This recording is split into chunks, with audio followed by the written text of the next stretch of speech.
Hello everyone, কেমন আছেন সবাই? অ্যাকচুয়ালি আজকে প্রায় ১ বছর পরে মনে হয় ফিরে আসলাম একটা ছোট্ট ডেইলি রুটিন নিয়ে। তো আমার সেমিস্টার শেষ হয়েছে।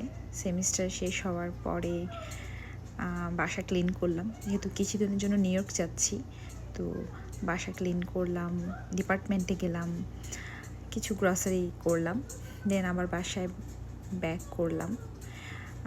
আমার অ্যাপার্টমেন্টের পাশে একটা নতুন অ্যাপার্টমেন্ট হয়েছে আবার স্টুডেন্টদের জন্য। এখানে অলরেডি লিজিং শুরু হয়ে গেছে। সো এই তো বাসায় ফিরে পুরো বাসা ক্লিন করলাম, ভ্যাকুয়াম করলাম, ফ্রিজ ক্লিন করলাম, বাথরুম ক্লিন করলাম, সব কিছু গোছালাম। তো আফটার ক্লিনিং লুকটা দেখতেই পাচ্ছেন। বাসাটা অনেক ক্লিন হওয়ার পরে খুব ভালো লাগছে। আমার নিজের ক্লিন না হলে ভালো লাগে না আসলে। অর্গানাইজ যতটুকু করতে পেরেছি। আর ফ্রিজটা ক্লিন করার পরে বেকিং সোডা দিয়ে দিচ্ছি ফ্রিজে, যেন কোনো বাজে গন্ধ না হয়, যেহেতু অনেক দিন থাকবো না। এরপর একটু রান্না করে নিলাম।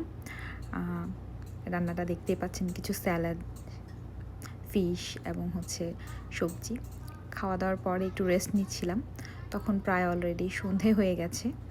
তো এখানে সন্ধেটা হতে হতে অনেক সময় লাগে এবং দিনের আলো যেতে অনেক সময় লাগে।